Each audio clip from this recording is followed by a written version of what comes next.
Eh Bernard, t'aurais pas un bon plan pour faire travailler mon argent ? Oh, tu sais, je suis loin d'être un expert en la matière.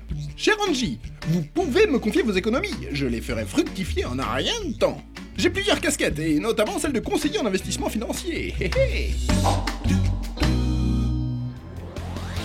Pour être conseiller sur des produits financiers, vous pouvez faire appel à un conseiller en investissement financier. Alors, qui sont les conseillers en investissement financier ? Ce sont des professionnels des placements financiers dont le métier est de vous donner des conseils sur la meilleure façon de placer votre argent.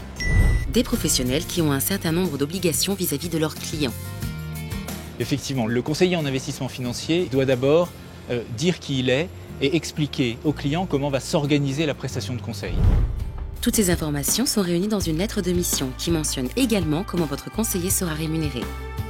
En règle générale, le conseiller en investissement financier est payé directement par les producteurs de produits, qui lui versent une petite somme d'argent en fonction des placements qui sont faits par les clients.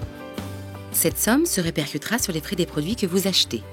Mais un conseiller en investissement financier peut également être payé sous forme d'honoraires, directement par le client. Enfin, pour que faire appel à un conseiller en investissement financier soit véritablement une bonne idée, il faut respecter 2 conditions. La première, c'est qu'on ne parle pas d'argent avec n'importe qui.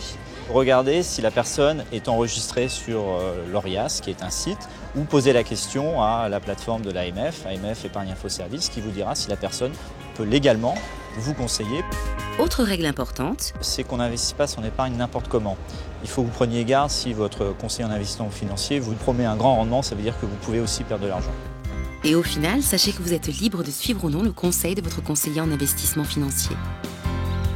Avant de confier votre argent, vérifiez toujours que votre conseiller est enregistré sur le registre Orias. N'investissez jamais sur de belles paroles. Exigez et lisez la documentation. Pour comprendre parfaitement vos engagements, n'hésitez pas à contacter AMF Épargne Info Service. Désolé Louis, ça va pas le faire, hein. Vous n'êtes pas répertorié à l'Orias.